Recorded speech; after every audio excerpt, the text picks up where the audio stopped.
السلام علیکم ورحمۃ اللہ وبرکاتہ۔ سامعین کرام، ہسٹری آف ورلڈ پارٹ 15 میں آپ نے سنا تھا کہ جب اسرافیل جنت میں پہنچ جاتے ہیں تو ان کو یہ خبر ملتی ہے کہ دنیا میں کچھ جنات لوگ باہر آ گئے ہیں اور وہ لوگ بے سر و سامان ادھر سے ادھر پھر رہے ہیں اور انہیں کوئی صحیح راستہ بتانے والا نہیں ہے۔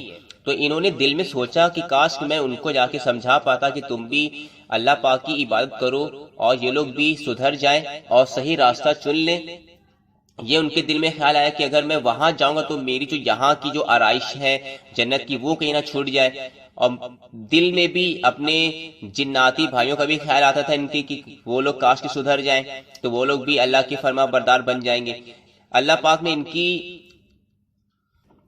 خواہشوں کو پورا فرمایا اور فرمایا کہ دیکھو عزازیل، تم اگر جنت میں رہنا چاہو جب من کرے تم یہاں آ جاؤ اور جب من کرے تم دنیا میں بھی جا سکتے ہو۔ تو پھر یہ فرشتوں کی فوج لے کے دنیا میں آتے ہیں اور آنے کے بعد کچھ سالوں تک محنت کرتے ہیں اور کچھ جناتوں کو یہ اپنے ساتھ کر لیتے ہیں، اور ان میں سے ایک جنات کو یہ رہبر بنا کے سرکس جناتوں کے پاس بھیجتے ہیں تاکہ وہ لوگ ان کی باتوں کو مان لیں، لیکن وہ جو سرکس جنات تھے وہ لوگ رہبر کو قتل کر دیتے ہیں۔ اس طرح عزازیل نے 5 سے 6 رہبر بنا کے بھیجے اور کسی کا نام و نشان پتہ نہیں چلتا تھا کہ وہ کہاں چلے جاتے ہیں، کچھ پتہ نہیں چلتا تھا، اور وہ جنات لوگ سب رہبروں کو قتل کر دیتے تھے۔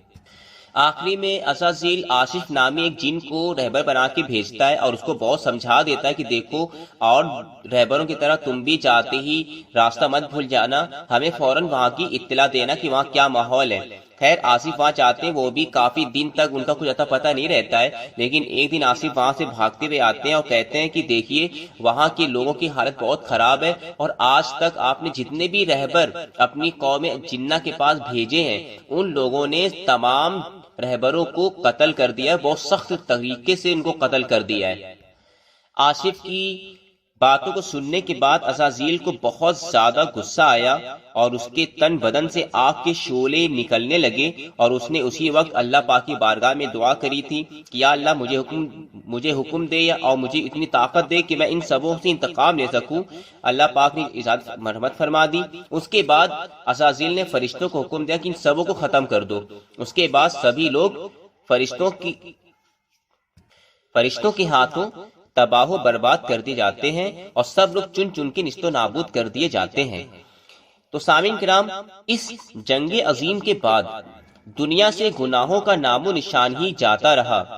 جس طرف نگاہ جاتی تھی رکوع و سجود کا منظر سامنے آ جاتا تھا۔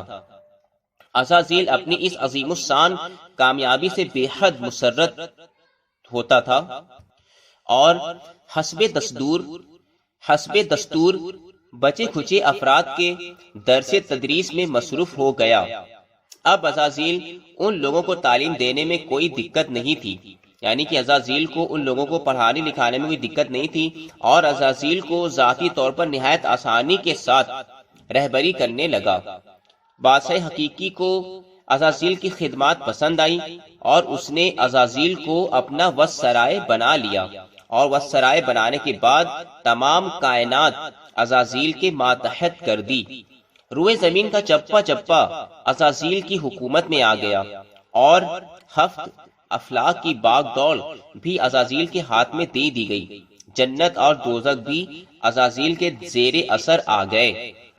سامعین کرام، اب عزازیل کے فرائض بہت کچھ بڑھ گئے تھے، لیکن چونکہ دنیا سے گناہوں کا رواج ختم ہو چکا تھا، اس واسطے عزازیل کو بیشتر وقت حمد و ثنا کے لیے بھی مل جاتا تھا۔ عزازیل کی عبادت کی جگہ بھی اس زمانے میں کوئی مخصوص نہیں رہی تھی۔ جس طرح ہندوستان کا وزسرائے موسم گرما میں شملہ اور موسم سرما میں دہلی اور خزاں میں ریاستوں کا وغیرہ کا دورہ کرتا تھا، جہاں ضرورت سمجھتا تھا عزازیل چلا جاتا تھا، بالکل یہی کیفیت عزازیل کی تھی۔ جب جی چاہتا زمین پر مسلح بچھا کر عبادت الہی کرتا، اور جب جی چاہتا آسمان پر پہنچ جاتا۔ نہ یہاں کوئی دقت اور نہ وہاں کوئی تکلیف۔ البتہ موسم خزاں کا اس زمانے میں رواج نہیں تھا، اس واسطے کوئی نئی سرزمین اس موسم کے لیے نہیں بنی تھی۔ عزازیل کی شہنشاہیت پورے عروج پر تھی، اور وزسرائے کی طرح عزازیل پر مجبوریاں اور پابندیاں حکمراں نہیں تھیں۔ اللہ رب العزت کی طرف سے عزازیل کو بہت سارے اختیارات عطا کر دیے گئے تھے۔ جب اس کا من کرتا تھا جنت میں آ جاتا تھا، جب من کرتا تھا زمین میں آ جاتا تھا، کبھی جنت میں عبادت کرتا تھا، کبھی زمین میں عبادت کرتا تھا۔ تو اس طرح اس نے بہت ساری اللہ رب العزت کی عبادت کی۔ عزازیل اپنی عبادتوں کی وجہ سے مستجاب الدعوات بھی ہو گیا تھا۔ جو بھی دعا مانگتا تھا اس کی دعا قبول ہوتی تھی، جس سے جو کہہ دیتا تھا وہ کام ضرور کرتا تھا۔ اس طرح عزازیل کی ہر طرف حکمرانی چل رہی تھی۔ لیکن سامعین کرام، اب اتنے سارے اختیارات ملنے کے باوجود اس کے ذہن میں، اس کے دل میں جو شیطانی وسوسہ آئے گا، وہ پہلا وسوسہ کیا ہے وہ ضرور ملاحظہ فرمائیں۔ شیطان کے حسن انتظام اور ہوش مندیوں سے معبود حقیقی پوری طرح مطمئن تھا، اور زمین و آسمان کا چپا چپا عزازیل کا مطیع اور فرما بردار بنا ہوا تھا۔ کسی کو مجال سرکشی کی نہ تھی۔ جو کچھ عزازیل چاہتا کر سکتا تھا۔ دنیا کی ہر طاقت عزازیل کے اختیار میں تھی۔ اپنی قوم کی علاوہ فرشتوں کی دنیا پر بھی عزازیل اسی طرح مسلط تھا، اور وہ سب عزازیل کے تابع داری کو سعادت مندی سمجھتے تھے۔ تو سامعین کرام، اتنے سب کچھ ہونے کے باوجود ایک دن یکایک کیا ہوا کہ ایک دن بیٹھے بیٹھائے عزازیل یعنی کہ شیطان کو خیال آیا کہ نعوذ باللہ،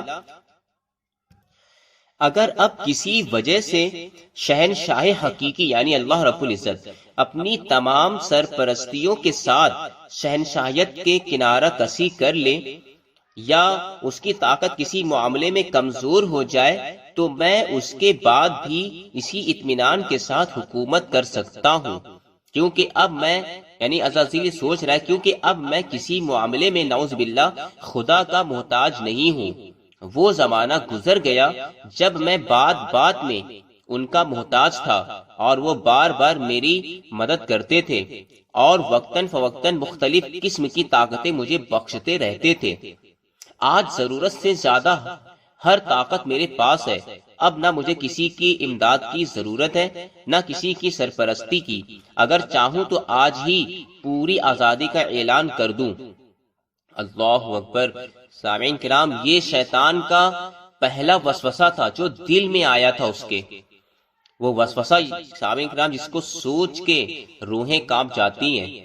اتنے سارے تصرفات اللہ رب العزت نے اس کو دیے، اس کے بعد وہ دل میں یہ نعوذ باللہ خیال کر رہا ہے کہ اگر اللہ کی طاقت کسی معاملے میں کمزور ہو جائے تو میں اس کے بعد اسی اطمینان کے ساتھ حکومت کروں گا، معاذ اللہ۔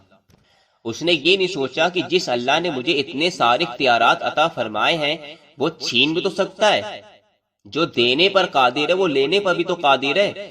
تو سامعین کرام، شیطانی جو وسوسہ اس کے دل میں جو آیا، جو اپنے دل میں سوچ رہا تھا کہ اگر کسی نہ کسی، جب اس نے دیکھا کہ ہر چیز پر میری حکومت ہے، میں جس سے جو کہہ دوں وہ کام ہوتا ہی ہے، جہاں من کرتا تھا وہاں آتا تھا، جہاں من کرتا تھا وہاں جاتا تھا، جنت میں بے روک ٹوک آ رہا ہے، دنیا میں بے روک ٹوک جا رہا ہے، کوئی روک ٹوک والا ہے نہیں۔ اللہ رب العزت نے اس کو اتنے سارے اختیارات عطا فرما دیے تھے۔ اب وہ دل میں یہ سوچ رہا ہے کہ اگر اللہ کو کچھ ہو گیا تو میں معاذ اللہ میں خدا بن جاؤں گا، پوری طاقت قوت تو میرے پاس ہے ہی ہے۔